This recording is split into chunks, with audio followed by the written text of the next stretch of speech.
Yo, yo, yo, yo, yo. What's up? What's up? My name's Jordan. I'm Emma. This is, for lack of a better word, Reality Rescued. I was thinking, like, if Emma and I were going to do a show. Which could happen if you guys, let people know that that's what you want, aka comments and likes, etc. Right. Share. So it's Friday, and it's your responsibility to press the share button. It's your responsibility to tell your friends, tell your mother, tell your father, tell the mailman.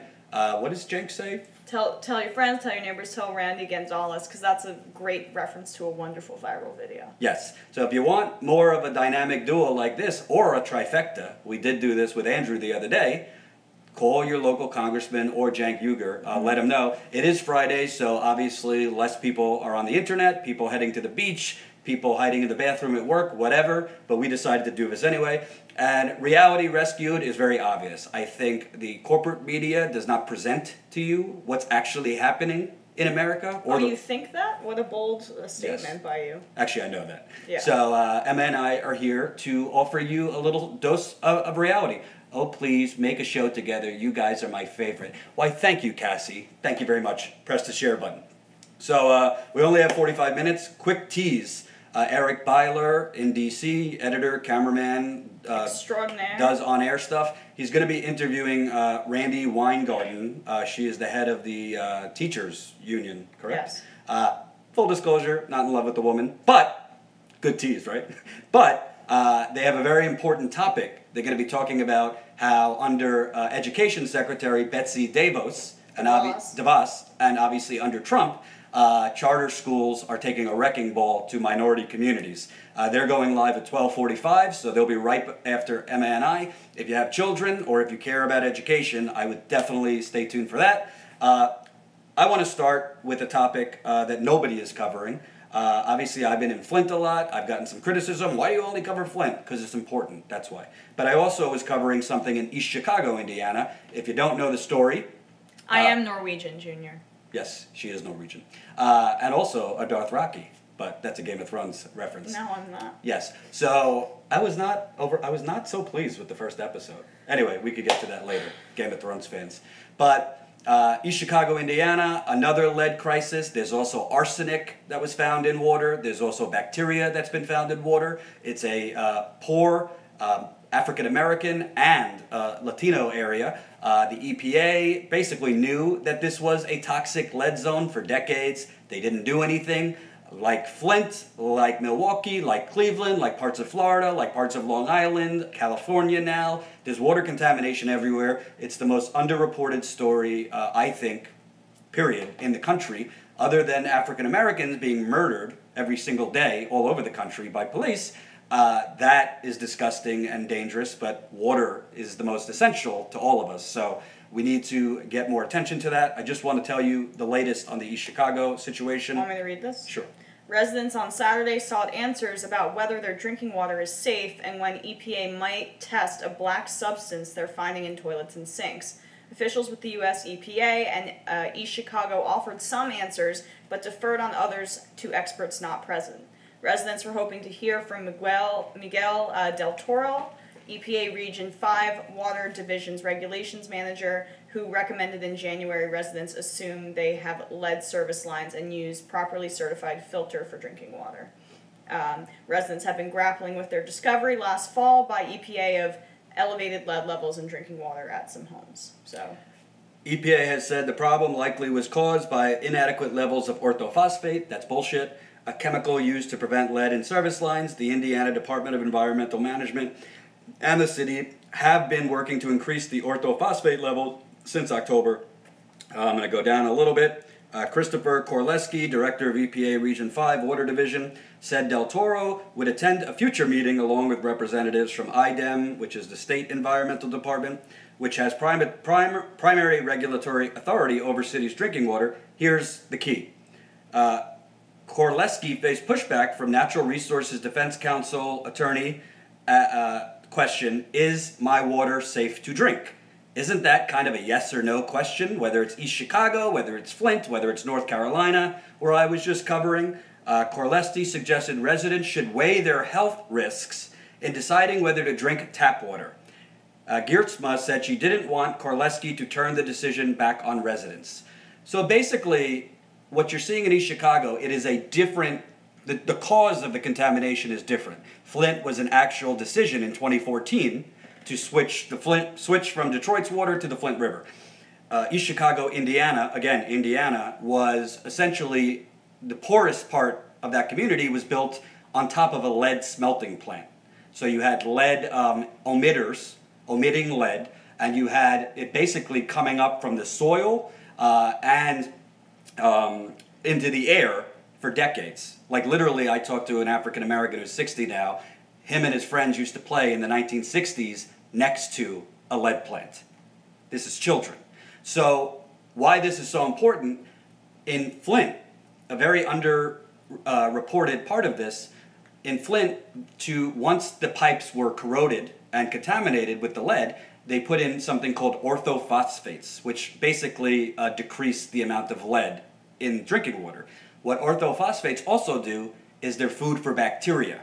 So it's kind of like robbing Peter to pay Paul. You're helping to fix one problem while creating another. Right. The underreported story is it's not just lead in Flint or East Chicago, it's bacteria, which in some cases is just as dangerous health-wise than lead. There's experts like Erin Brockovich and Bob Bocock and Scott Smith who have been talking about the bacteria crisis forever. This might not sound sexy to you, it might not sound interesting, but it is life and death.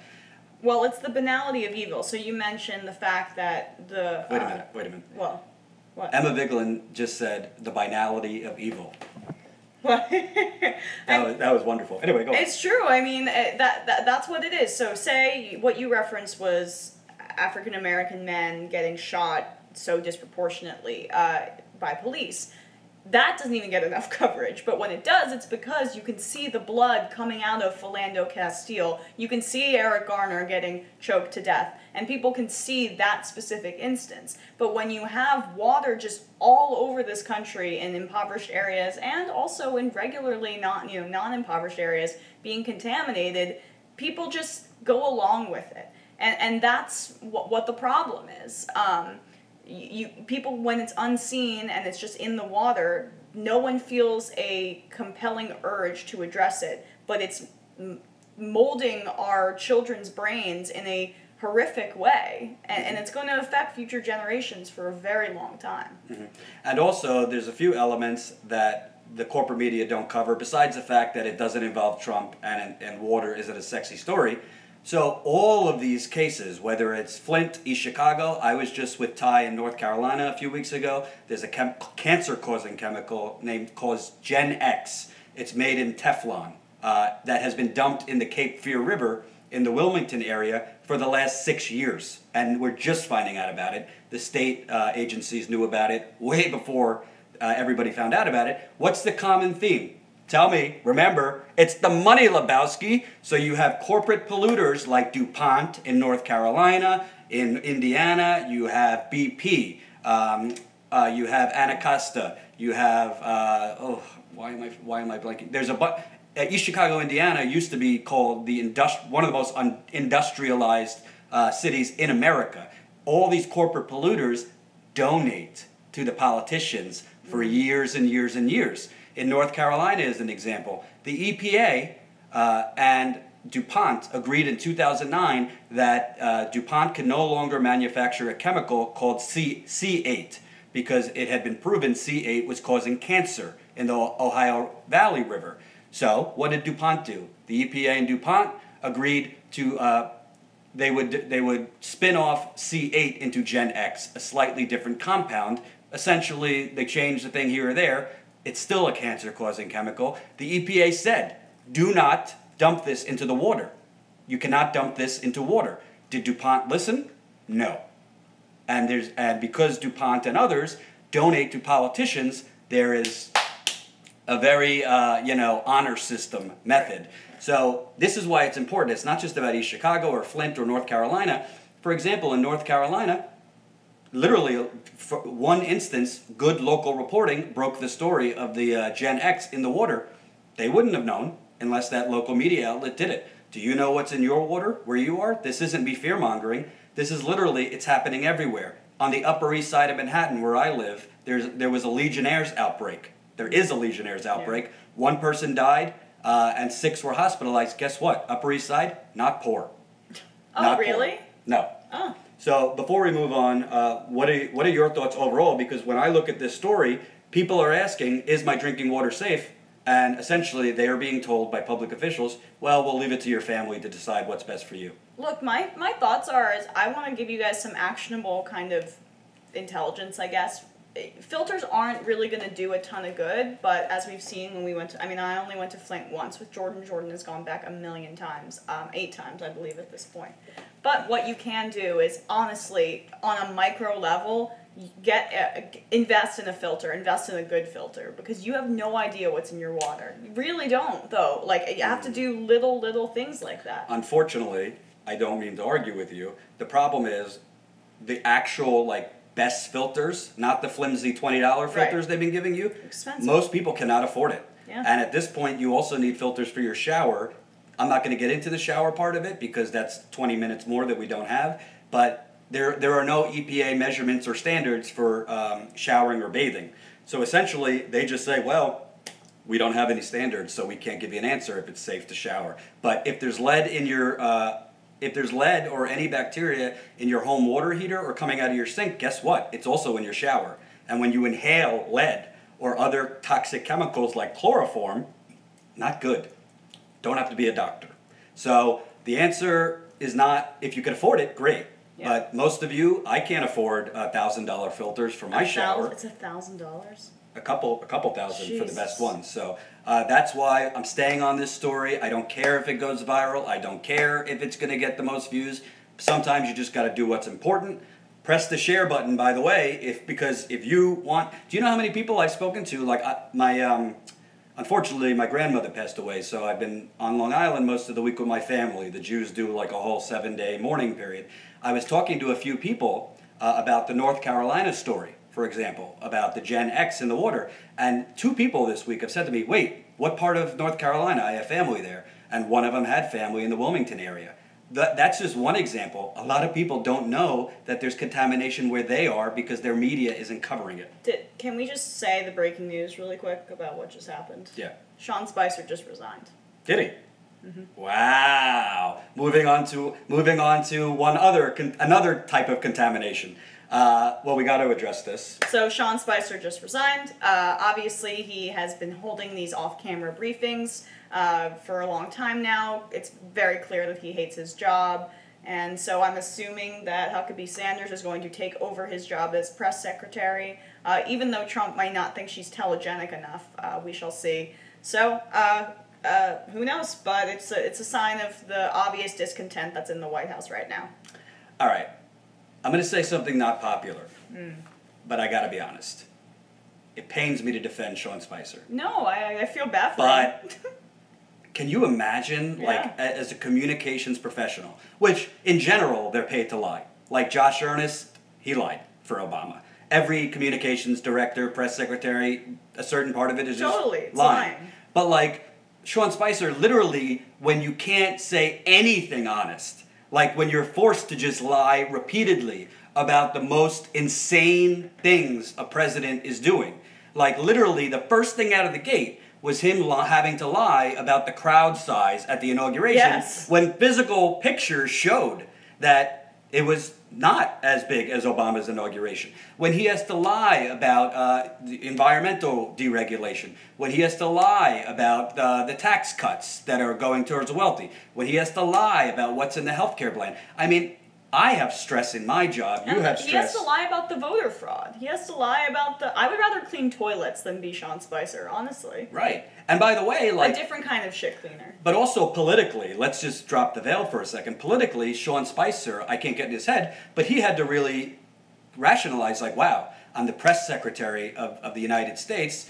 This is a major job. This could lead to major book deals for me. This could lead to bigger things after the fact. But it could also, being that it's for Trump, lead to my career going in the tank and me losing all credibility.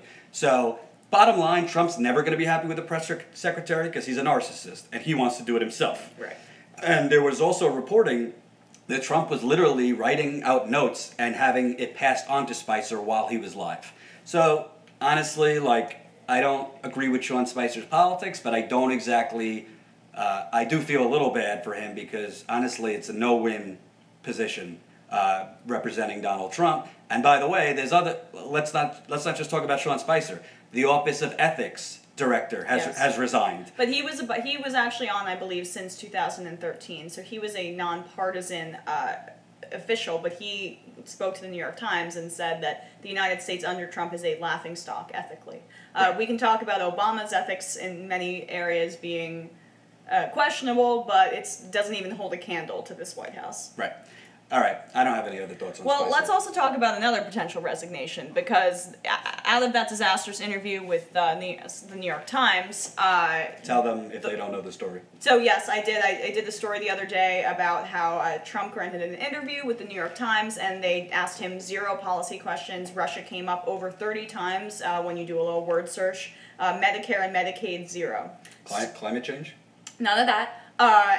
Except Trump brought it up himself just to brag about how well he's doing on climate, and there was no follow-up, except for the Maggie Haberman to ask about how he was so much more authoritative over Macron than before, just buttering him up. People are saying that that's some three-dimensional chess strategy about how they're going to get him to reveal something. The one thing he did reveal was that he's very unhappy with Jeff Sessions and wishes that he didn't give him the job. And he said that in an interview with the New York Times, so the guy's a great manager. But leading into that, Jeff Sessions may resign, but not before leaving a trail of destruction. That's a good lead into this. Trail of destruction behind him. And one of our viewers asked about if we could talk about this, so we're gonna. Jeff Sessions has now made it easier for civil forfeiture to happen. Now you can seize, or police can seize cash and property from people suspected but not necessarily charged or convicted of a crime. You might be saying, that already happens, that's already a ridiculously draconian policy in the United States, but it is going to be much easier under Jeff Sessions. President Obama, one of the directives that he gave to the Justice Department, or it was under Obama's Justice Department, prevented local law enforcement from circumventing state restrictions on forfeiture of civil assets. So one of the good things President Obama did was trying to prevent that, because it incentivizes local police to go after just regular drug dealers as opposed to going after other crimes, because they can get cash and property from those drug busts that they're doing. So it incentivizes targeting certain kinds of crime and not targeting other kinds of crime. And the crime that it does incentivize is just perpetuating this drug war, targeting minority communities, targeting people of color, etc. The technique was embraced in the early years of the war on drugs, but it has since been linked to civil rights abuses, people losing cash, car, and homes, without any proven link to illegal activity, police taking cash in exchange for not locking suspects up, a legal system that makes it hard for victims to get their possessions back. So, once again, you don't even necessarily have to be convicted for your cash and property to be taken from you from the government. It is extremely unconstitutional, and for someone who says that he's a strict constructionist, if he even knows what those words mean, Jeff Sessions, you know, it's just obvious hypocrisy, but this is who he is. He's an old school racist Republican, Southern Republican, who wants to see these black people smoking dope locked up, and he doesn't care how he does it, and he doesn't care if they're convicted first. Right. And I also think a few things about Sessions. Number one, everything she said is right. He's also working very, very hard to basically regress us in terms of legalizing marijuana. He's now trying to go after states that have legalized it to try and basically make it more difficult for commerce in those states. Colorado, I'm talking to you. He's trying to reinstate. Obama had loosened some of the most harsh penalties for marijuana. He's trying to go after that. I also think, as everything, there are very few stories that we do on injustice that don't have corruption behind it, too. So all of this, like she said, it's about police departments seizing property. It's disproportionately towards minorities, right, because African Americans, unfortunately, are poorer than most in this country and are forced to do things like sell drugs and this and that. I would do it too if I needed to feed my family. Sorry. So, and that's a generalization. There are plenty of poor white people selling drugs too. But Sessions, it's not only about seizing the property. It's about this, to me, kind of sick deference that the Trump administration and Sessions have to the police. Right. I want to be careful because I always say I happen to know like a couple police officers, two of my friends are police officers, that actually got into it for the right reasons. Like, I'm not saying all police are bad. There's no excuse. Two wrongs don't make a right. There's no excuse. There was just an assassination of a police officer in New York City. Yeah. There's no excuse. But we also have to say, look at the pattern. The pattern is aggressive, in my view, racist police departments are basically assassinating African Americans all over the country for years and years and years. I was covering 2 weeks ago a couple Black Lives Matter protests in New York, and I was flabbergasted. I had heard so many names of African Americans killed that I had never heard about. So it's very dangerous what Sessions is doing, and it's all about the money as usual. And I also want to say, Emma gets mad at me sometimes because she says, "Well, it's not. We don't always have to like point out the Democrats' failure." But I do want to point out the Department of Justice. There has been a lack of justice for a couple years now, probably a few decades, but in different ways. I think Sessions is 100 times worse than Loretta Lynch was. Like, there is no contest. But let's also point out, under Loretta Lynch, nothing was done in Standing Rock. I saw her do a video, basically saying... Separate issue, though. No, I know, but I'm pointing out, in terms of the Department of Justice, I get upset when, in addition to Trump, there's these efforts by establishment folks to be like, oh, everything was fine before January 20th, right? Everything, it's suddenly fallen off a cliff. No, like, I was there 7 times in Standing Rock. Both Barack Obama and Loretta Lynch essentially allowed the FBI, as we learned from The Intercept, to work with a private Blackwater-type group to rough up Americans exercising their First Amendment. Again, doesn't mean what Sessions is doing is any better. I think it's worse. But I'm just pointing out, we need complete reform of the Justice Department. Yes. Because the Justice Department, in many cases, is letting real brutalization and, in some cases, fascism. Let's just also say, it's not that I get mad talking about the Democrats. I just think proportion is important. Yep. And the Republicans are so much more proportionally draconian. And would do, if Standing Rock happened under, a Republican president, it would have been a lot worse. They probably would have sent federal troops in to crack down on these people. So always think about things, the Democrats, we can get frustrated with them, but the Republicans are worse. I just think that's not really, an argument. Well, I also, real quick, part of why I don't cover the Republicans as much is honestly, like, I just don't want to be repetitive. Like, I think the main show, as you've seen, covers it quite a bit. So, like, me in general, like, I try to be different. I try to offer stuff that you're not going to get elsewhere. And I do think the bottom line is inequality for the last 30 years has not only happened because of Republicans. So that's why I show you both sides. Yeah, I think, Jordan and I have complementary styles in that sense is because, Jordan wants to cover things differently than other people, and I get that.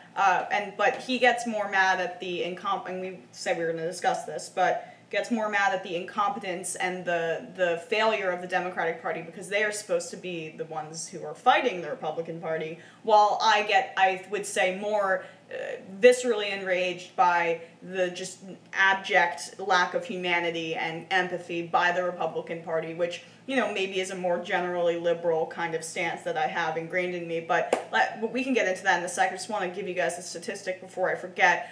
So when you incentivize civil forfeiture and drug busts by the Justice Department, this is an inherently racist policy because you know that white and black people use drugs at the exact same rate. The exact same rate. Marijuana also at the exact same rate. Everyone wants to get high. Everyone wants to have a good time.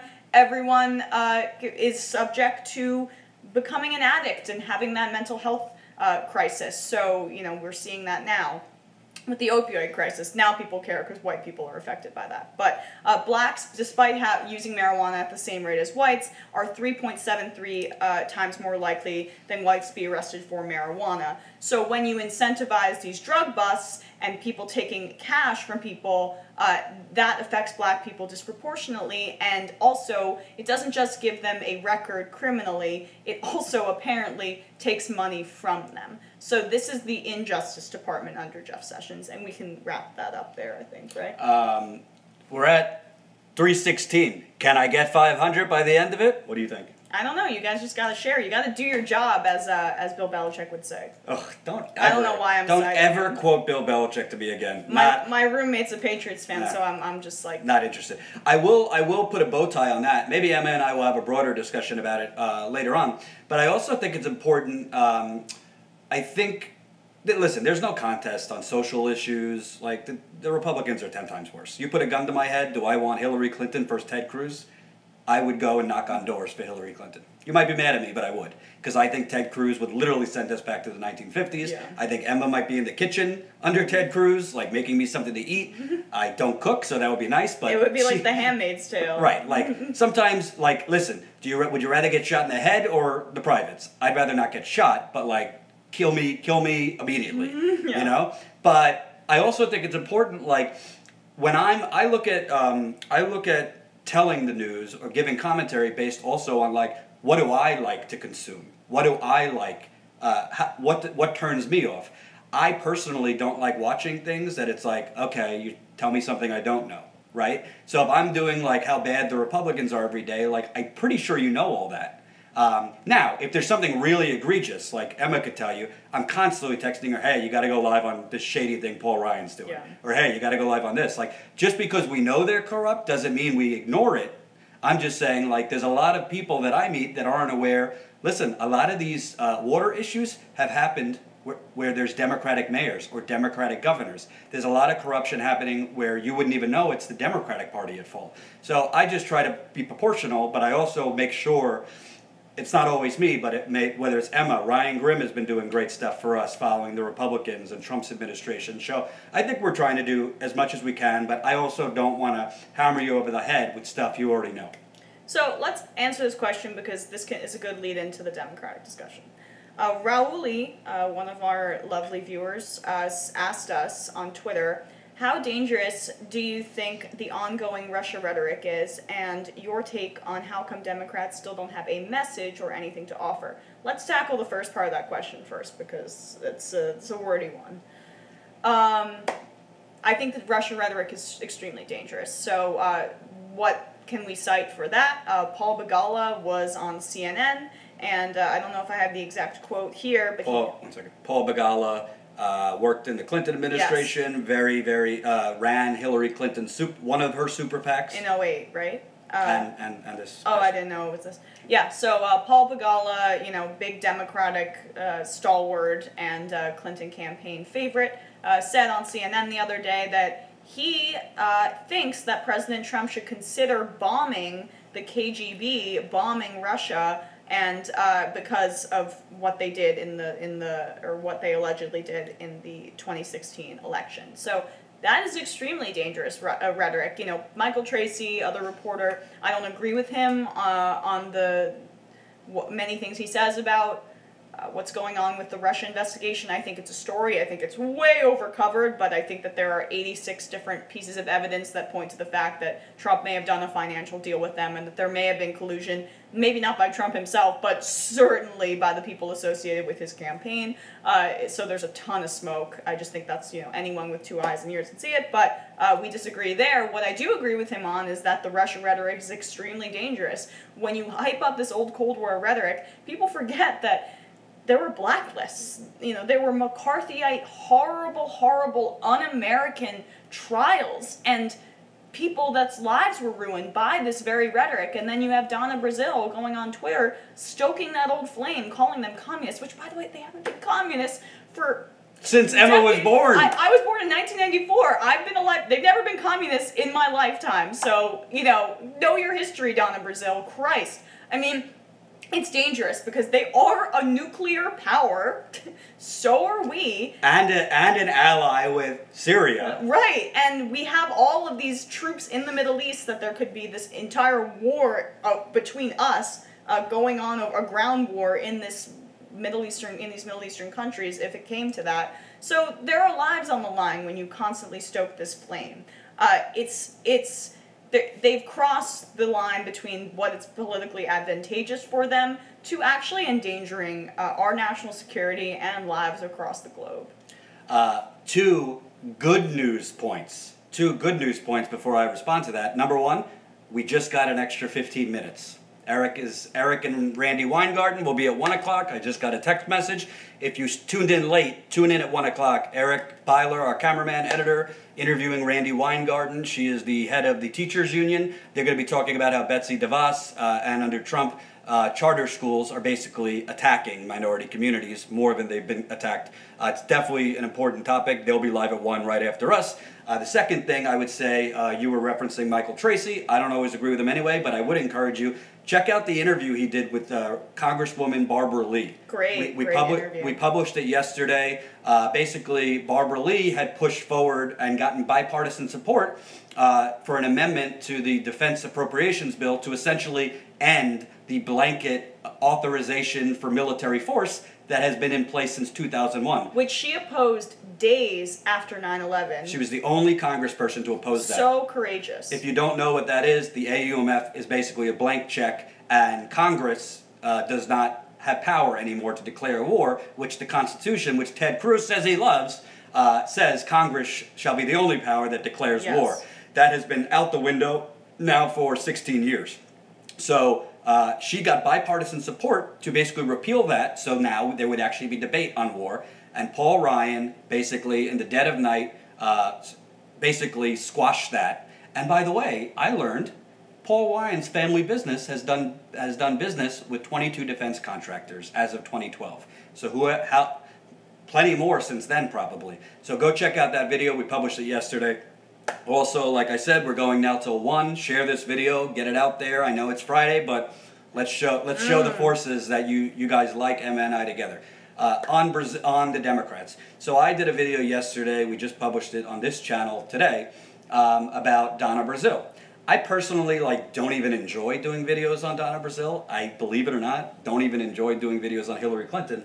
The reason I do it isn't necessarily to get views, it's because these people are still in charge of the Democratic Party. Also, there's something specific about Donna Brazile. She's a sweet lady. She's just, systemically corrupt, yes. You know? No, I don't have anything against her personally. She seems like a nice lady, but she's been in Washington too long. She's a great story, you know.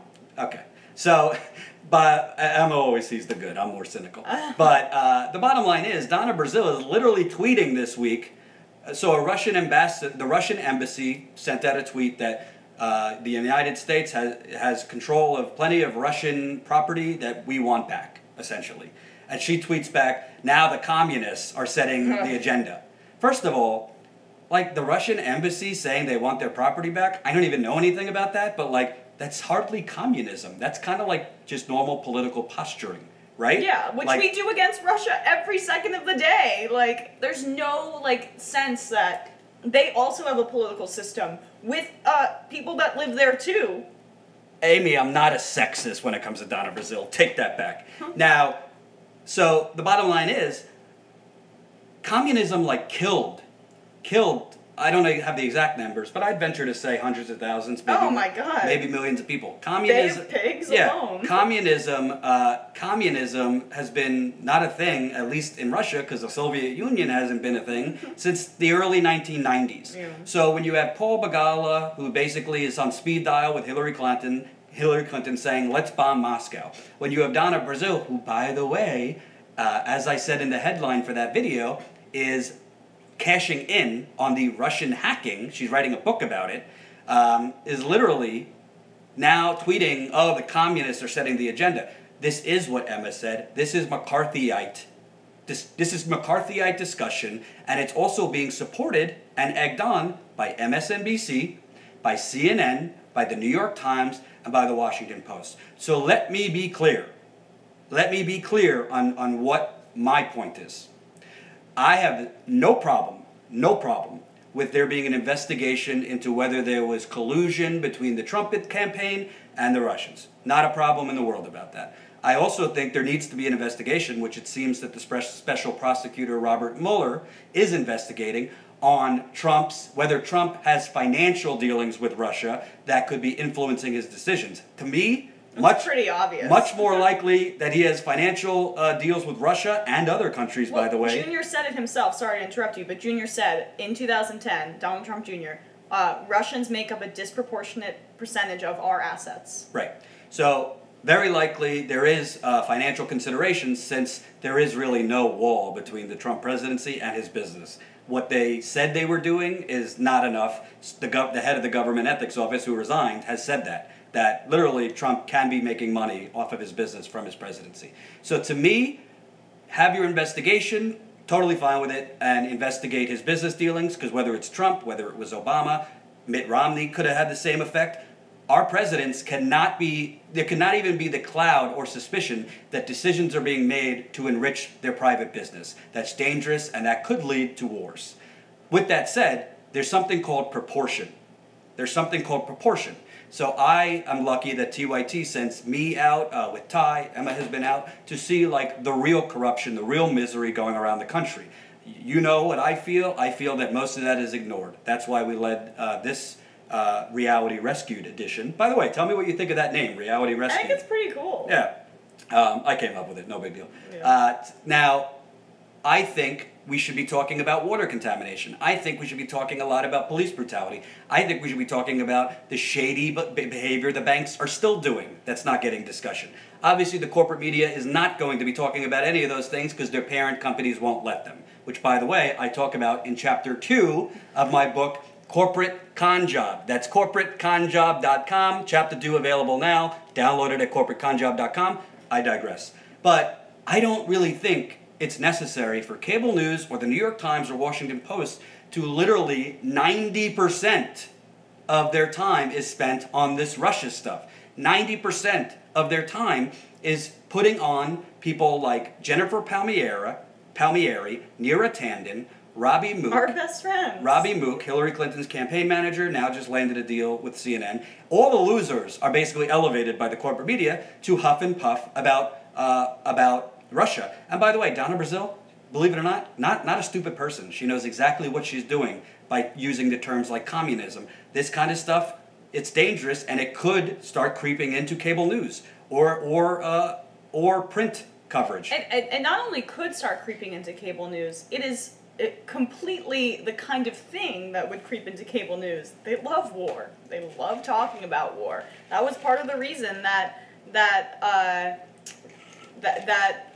we had the Iraq and Afghanistan wars go on so long, because they were so... Why are you talking about it like past tense? Afghanistan's still going on. No, that's another thing not covered. Sorry, I mean, I don't mean to talk about it in the past tense, but when they were raging at their heights, and they didn't show the bodies of the soldiers because they profit off of the fear-mongering and the war that actually... What? I'm not laughing at war. Somebody just said Emma stroked Jordan's neckbeard. Don't do that. I don't want to do that. That was funny. It's like the worst thing I could ever imagine. Just kidding. No, it would be fine. Yeah. Anyway. No, but also, by the way, say yes or no. Are you aware, have you been informed by the media that yesterday Trump, in response to is he sending more troops to Afghanistan? Maybe. That's what he said. Do you even know that happened? Do you know he said that? Yeah. So the bottom line is, I'm okay if you want to have an investigation on Russia. To me, the term collusion, to me, it gives kind of cover to Democrats and the establishment, because the bottom line is, I think Emma would agree, at this point, there's zero evidence that Trump's campaign and the Russian government together, hacked Hillary Clinton's emails and provided it to WikiLeaks. That would be capital C collusion. So that could be treason. Right, but there's no evidence. There's no actual incontrovertible evidence, and I think what the media has been doing is a mass speculation game. What might we find out? And that's what they do because it's cheap to produce news that way. It gives them ratings. And by the way, frankly, the CNN viewer, the MSNBC viewer, the New York Times reader, these are generally older than Emma and I, and they are more susceptible to that Cold War Well, rhetoric. let me also give you, but it's not effective because, so my mother, love her more than anyone, life itself, is like big Hillary Clinton kind of like establishment person. And she said to me on the phone the other day, I'm getting sick of this Russia talk. When you lose Emma's mother, then you know it's a problem. And she was like, and she goes, and I saw Bernie Sanders on MSNBC the other night. I go, all right. And she's like, well, I'm starting to think you were right about him. I was like, wow. And here, I'm trying to get my dad to stop watching Fox News, and Emma's mom is turning full-on progressive. She said, quote, he's so refreshing. Damn, right? Exactly. Do you ever, look at this. My roommate's mom, who's a viewer of TUIT, got this for us. I hope Neera Tandon's not watching. Did you get blocked by Neera Tandon? I did. So after I dunked on her, like, not to be, I don't mean to be immodest, but I totally did. She's talked about how, what was it? Well, I mean, we don't need to relitigate this, but she talked about how after Ossoff lost, she said, when they go low, we go high, and it doesn't fucking work. She swore or something, and I was like, oh, really? Do you go high, Neera Tandon? Remember when you leaked that photo of Obama in a turban to the press when you were part of Hillary Clinton's campaign and Bernie Sanders in a bathing suit, and you guys laughed about it in WikiLeaks and sent it to a tabloid? The latter was documented, so she didn't even address that one. And the one before that, she disputed that Hillary Clinton's campaign leaked that, which is pretty incontrovertible at this point, right? Right. Yeah. So anyway, you can check out that thread, and someone at the Daily Caller wrote an article about it. Right. How I killed her. Mm-hmm. Figuratively. But to me, like, to wrap this up, so the bottom line is this. I as a person, some people don't know this, but when I'm wrong, I'm wrong. So I tweeted this morning something like, when I'm wrong, I'm wrong. I totally underestimated how bad Trump would be on the environment. And I have to own up to that. I think Hillary Clinton, I don't think she's perfect on the environment. She loves fracking and all that stuff, but she definitely is not as bad, would have not been as bad. Doesn't mean I think she would have been a good president, but you just got to keep it real. Like Trump literally just appointed another climate change denier, I believe, I forget the department, but as head of something important. And he had a climate change denier as EPA chief, Rex Tillerson as a Secretary of State. Yeah. I mean, there are facts, like, he's worse than she would have been on the environment, period. But on Russia, the bottom line is this. If it comes out that there was some type of collusion where Trump's campaign working with the Russian government, like hacked emails and released it to WikiLeaks, like, they need to be held accountable. And I will be happy to say, like, I was wrong and the Twitter trolls can come out. But I, as a journalist, I think it's dangerous. It's, by the way, how Iraq war happened, when you report based on speculation and not hard facts. And by the way, most of this speculation that they're reporting on come from unnamed intelligence officers. Same story with Iraq, same story with Afghanistan, same story as they all lie about how many innocent civilians have been killed by drone strikes. The CIA and intelligence are known to lie. In CIA's case, it's actually their job to lie. So I'm not saying don't trust your government ever, but until there's proof, how about we cover other things too? You got 24 hours a day in cable news. Yeah, like there's gonna be some sort of resolution. You have a special investigator looking into it, so let's not speculate until we find out the facts that are going to occur. I understand that the New York Times and the Washington Post, they're going to get leaks from these people and they're going to want to report on those leaks. But you also have to know that those leaks, like, don't make up the whole story. And there's a ton of stuff going behind the scenes in this investigation that we have no idea about. So, again, until we get a resolution, cable news, you won't listen to us, but let's just shut up about Russia for 2 seconds. Right. And real quick, just to button this up, tell them about the defense contractors. Oh, okay. So, this could also be independent of the Russia rhetoric, but the defense contractors, their stocks have gone up significantly. So, we were just looking this up before we went on air, but we were looking up just two defense contractors like Lockheed Martin. You can guys maybe see this graph on my computer. Once we get a studio, maybe we can have an actual graph up there. But that is just the trending upward of the stocks since March. And that was just for Lockheed Martin. Then you look at Raytheon, look at this. So that is the trending upward of those stocks right there.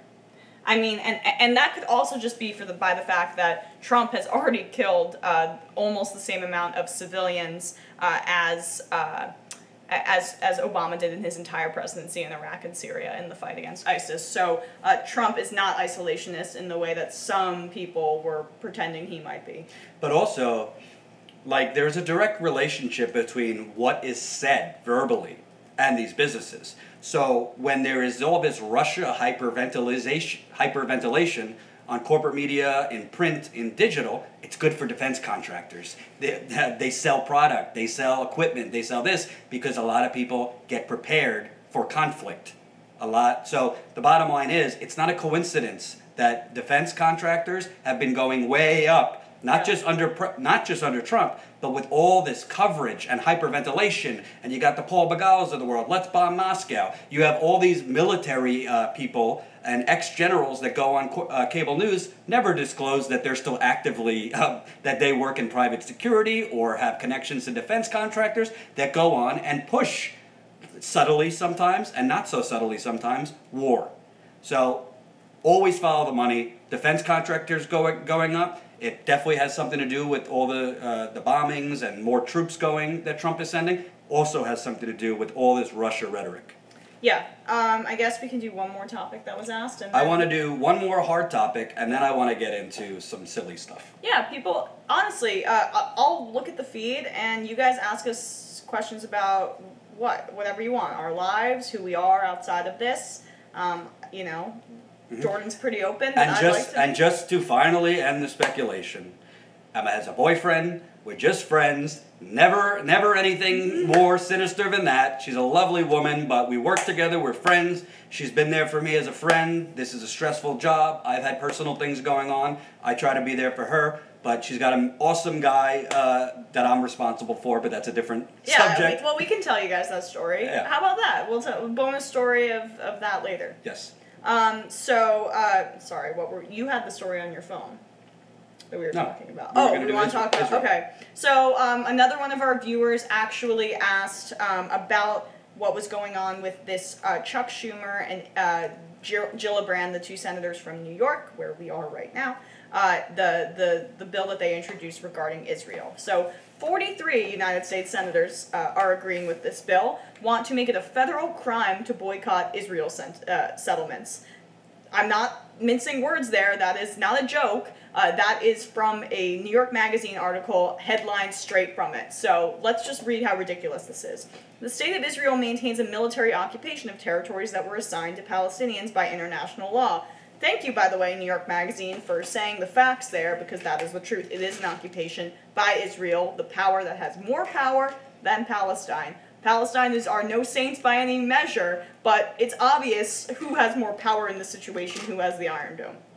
Palestinian residents of the occupied West Bank are subjected to the discriminatory rule of a foreign army, while their Israeli neighbors enjoy this might be an opinion piece, but while their Israeli neighbors enjoy the full rights of citizenship, a situation that many former Israeli officials have likened to South African apartheid. Okay, this is an opinion piece. But apparently,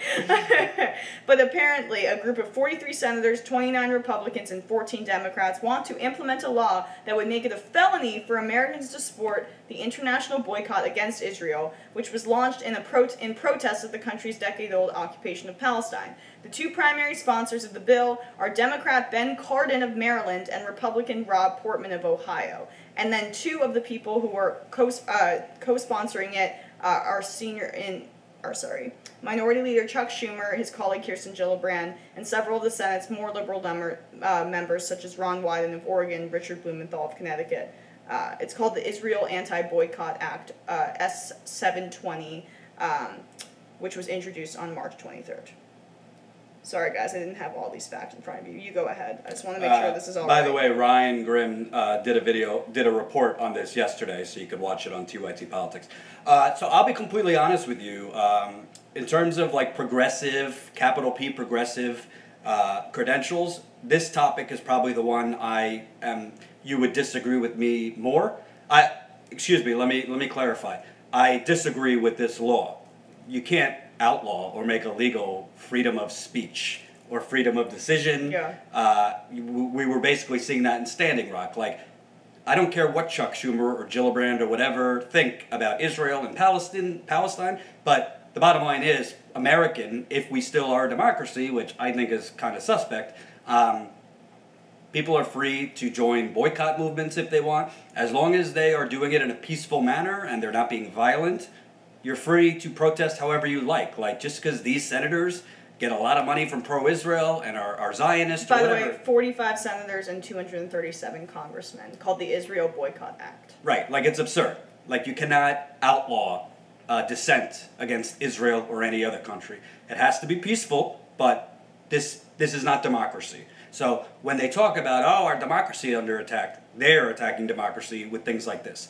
On the Israel and Palestinian issue, I don't totally agree with everything the progressive movement says. Full disclosure, I was raised in, my father might as well be the Prime Minister of Israel. Both my brothers went to a private Jewish school. I did not. If you want my life story, I'll do it in another video, like why I didn't go. But so, like, I see both sides. I think that Israel is not perfect. I can't stand Netanyahu. I think he is basically Dick Cheney, just in Israel. But I also see, I see both sides. I do think the Palestinians have done wrong too. With that said, this cannot happen. Like, because this is not just about Israel. First they're going to start with Israel, then what? Is it illegal to be pro-Syrian in that case? Is it illegal to be pro-Russian? Like, this is the first domino. If they start talking like this and trying to outlaw dissent against Israel, it's a slippery slope from there. It's essentially imposing fines of up to $250,000 on any U.S. citizen engaged in interstate or foreign commerce who supports a boycott of Israeli goods and services. That is unbelievable. So any controlled opposition in the people that doesn't support Israel. I have the right to do whatever I want with Israeli goods and services, by the way. And the conflation, I mean, I'm more progressive, I would say I'm more anti-Israel. I'm obviously super waspy than maybe Jordan is, but I find their occupation of Palestine to be extremely immoral. It flies in the face of United Nations law, and they have done so for decades. The ACLU, by the way, has spoken out against this bill, says it would impose civil and criminal punishment on individuals solely because of their political beliefs about Israel and its policies. But that's the problem. In the United States, we have both the Republican and Democratic parties that are really bought by pro-Israel groups. And it increases our militarization across the region. It is a driving force behind a lot of our policies in the Middle East. And as much as, you know, Palestine has been wrong and belligerent in some certain ways and fought back, they don't have the firepower that Israel does. The Israeli forces are occupying the territory that was designated to them decades before. That is just a fact. They are an occupational force. So we have to look at it like that, as opposed to these U.S. senators who, by the way, Chuck Schumer has received over $1 million from pro-Israel groups.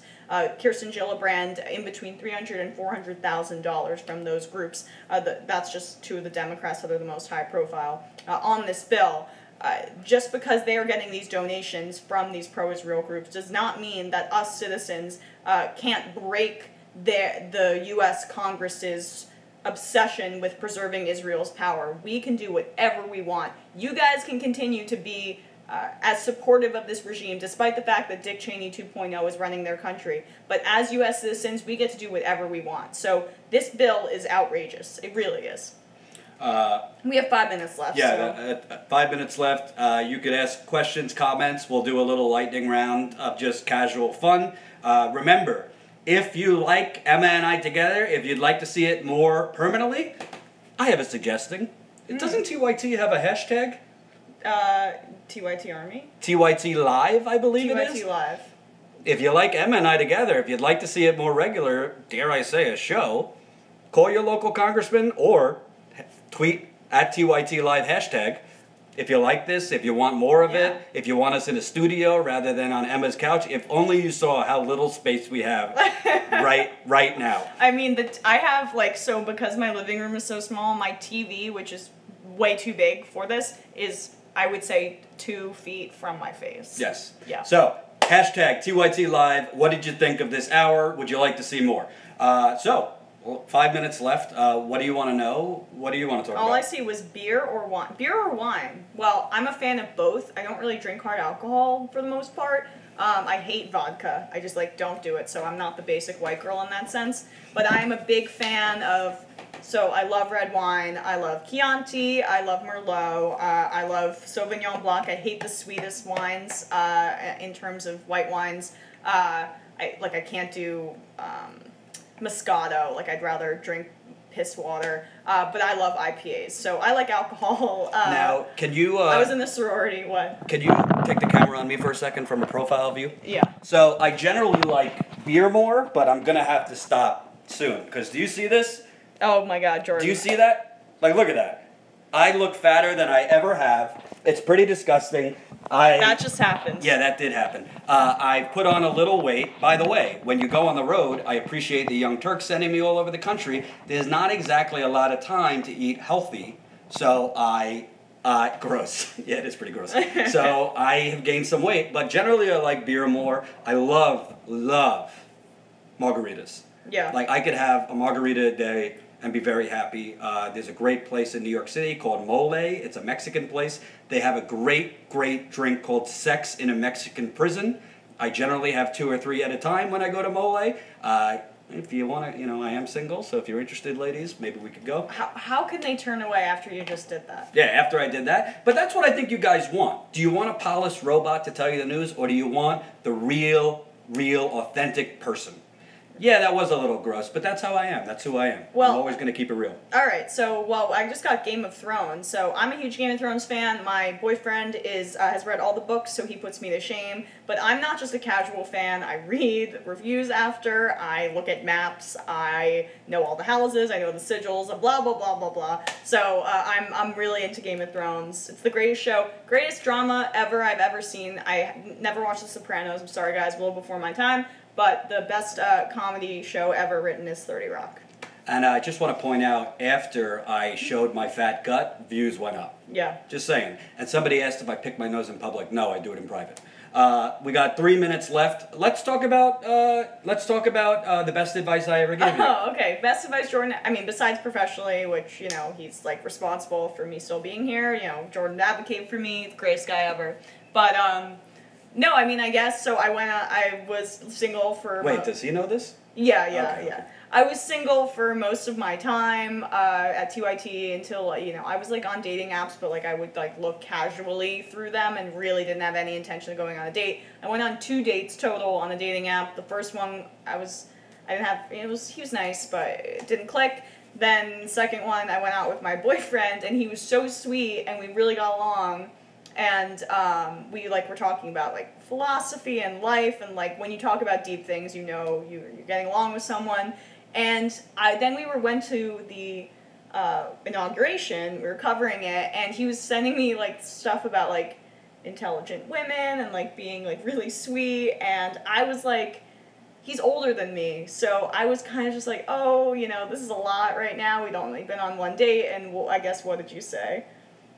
I said you're a typical, early 20-something girl who totally repels good guys. I said the guy is being straightforward. He's showing interest. Yeah. He's doing all the things that women say guys don't do. But oh, this is too much. It's too soon. La, la, la. I said, no, this is exactly the right type of guy. Get over the whole bad boy BS. If you actually are attracted to articulate, sensitive men who will treat you well, it's a good thing that he's not playing a game and he's just being outward of his interest. Right. Well, anyway, and you were thinking of not going out with him again. I don't know if I would go that far. I wasn't. I actually, Frank, if you're watching. Oh, so his name. Well, anyway, but no, I actually, I don't think I thought that, but Jordan wants to take credit for it a little bit more. Well, let's just say I got her back on the train of giving this gentleman a chance, and now they're happily ever after. Yes, and he's so smart and sweet and so good to me. Yes. So next time, we'll talk about my miserable dating life. There's little jolts of life, But it's been a little slow road. It's 1 o'clock. We got to go. I hope you liked Reality Rescued. Stay tuned on this channel. Eric Byler is going live with Randy Weingarten of the Teachers Union about Betsy DeVos under Trump and the attack of charter schools against minority communities. We'll do this again if you like it. Again, hashtag TYT Live if you like this and want it more. Peace. Bye, guys.